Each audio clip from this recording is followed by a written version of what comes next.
Hello students, this is a small demo class for the general paper for CUET exams, especially for UG. As you know, in CUET exam, the general paper is most crucial paper, and in general paper there are several topics which will be covered in our course. So let's get started. जैसे कि आप देख सकते हैं, इस तरह के series वाले जो क्वेश्चंस हैं वो जनरल पेपर में बहुत कॉमन है और बहुत आते हैं।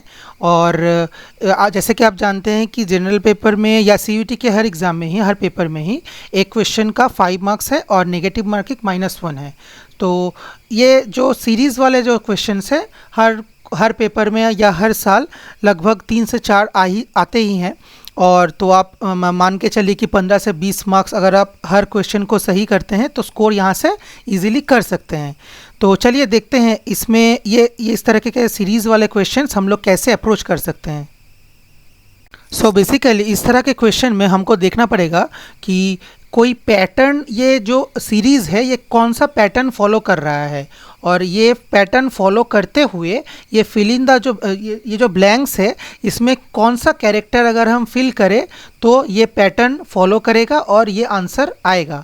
तो नीचे आप देख सकते हैं कि ये क्वेश्चन है और इसके 4 ऑप्शन दिए गए हैं। तो चलिए देखते हैं कैसे इसको हम लोग सॉल्व करेंगे। पहले देख लेंगे कि इस सीरीज़ में कितने कैरेक्टर्स है, टोटल कितने कैरेक्टर्स है, मतलब ए बी डैश डैश फिर बी ए फिर blank blank A B blank, तो कितना ये कैरेक्टर्स हो रहा है। तो हम लोग देख सकते हैं कि इसमें 12 कैरेक्टर्स है।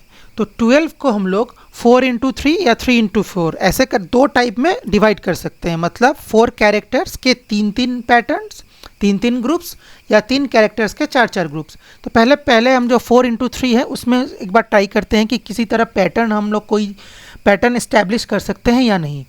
तो हम लोग देख सकते हैं कि ये जो 4 × 3 है तो ये दोनों में ही स्टार्टिंग में अलग अलग कैरेक्टर्स हैं और एंडिंग में भी ब्लैंक्स है, तो हम लोग कोई पैटर्न इस्टेब्लिश नहीं कर पा रहे हैं।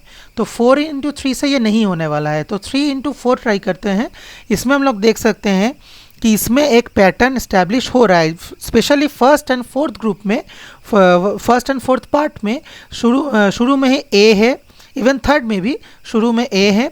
तो हम लोग समझ सकते हैं कि स्टार्टिंग वाला कैरेक्टर ए होगा, इतना हम लोग तय कर सकते हैं।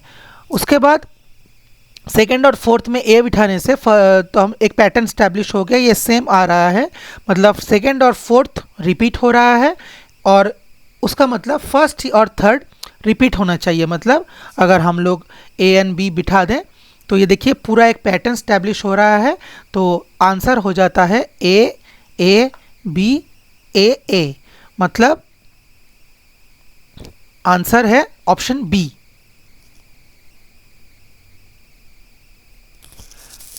चलिए देखते हैं ये नेक्स्ट जो क्वेश्चन है इसको कैसे सॉल्व करेंगे। सबसे पहले जो मैंने लास्ट वाले क्वेश्चन में भी कहा था, टोटल 20 कैरेक्टर्स हैं। अब 20 को कैसे डिवाइड करेंगे, 4 × 5 या 5 × 4। तो चलिए पहले 4 × 5 हम लोग ट्राई करते हैं। तो 4 कैरेक्टर्स के 5 ग्रुप बना लेते हैं। देख सकते हैं ये 4 कैरेक्टर्स के हम लोग पहले 5 ग्रुप डिवाइड कर रहे हैं, फिर देखेंगे कि कोई पैटर्न स्टैब्लिश हो रहा है कि नहीं, कोई पैटर्न, कोई रिकरिंग कोई ग्रुप्स आ रहा है कि नहीं, कोई रिकरिंग कैरेक्टर्स आ रहा है कि नहीं, हम लोग यहाँ पे ऑब्जर्व करेंगे। तो देख सकते हैं फर्स्ट एंड फोर्थ वाला सेम है, उसमें हम लोग दोनों ब्लैंक में ए बिठा देने से वो मैच कर रहा है। वैसे ही सेकेंड एंड फिफ्थ वाला भी मैच कर रहा है। तो उसका मतलब फर्स्ट और फोर्थ का हो गया, सेकेंड और फिफ्थ का हो गया, मतलब बीच वाला जो ब्लैंक है उसमें क्या बिठेगा, उसमें कौन सा कैरेक्टर को हम लोग को फिल करना है, कौन सा कैरेक्टर के साथ फिल करना है, वो करने से ही ये पूरा क्वेश्चन सॉल्व हो जाएगा। तो पहले लिख लेते हैं ए एन ब्लैंक ए। तो अब यहाँ इस तरह के क्वेश्चन में हम लोगों को ऑप्शन का हेल्प लेना पड़ेगा। अब देखिए इस तरह का पैटर्न सेटिस्फाई कर रहा है सिर्फ एक ही ऑप्शन, चारों ऑप्शन में से, वो है ए, मतलब ए एन के बाद डी बैठेगा और ये पूरा पैटर्न कंप्लीट करेगा।